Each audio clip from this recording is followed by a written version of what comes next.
Abot sa 100 bahay ang natupok sa sunog sa Barangay Barangka, Ilaya sa Mandaluyong kanina madaling araw. May unang balita live si EJ Gomez. EJ.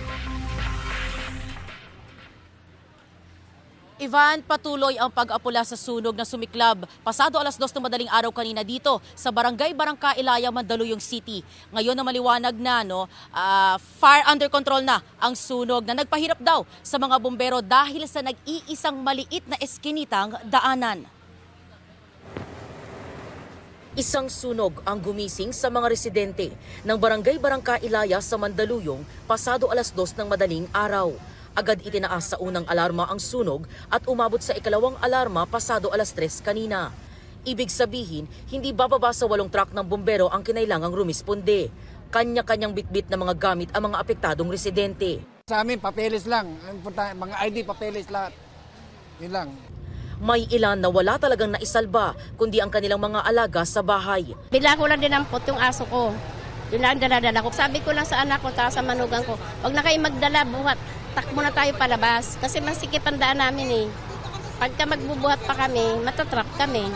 Meron ding hanggang ngayon, hinahanap ang mga kasama sa bahay. Inaalala ko yun kasi siya nga yung kumatok sa akin tapos ngayon hindi ko makita, di ba?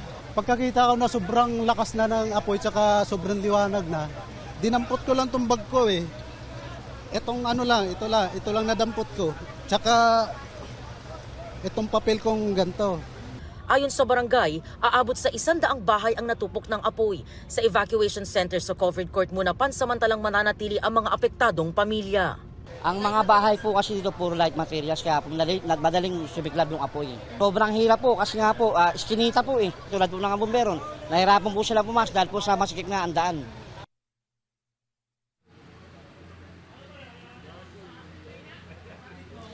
Ivan, ayon doon sa BFP, wala namang naitalang nasawi. Pero may naitala na mga injured, dalawa yan. Isang babae na nagtamo ng first degree burn sa parehas na braso at isang lalaki na nahirapan daw huminga dahil nakalanghap ng usok mula sa sunog.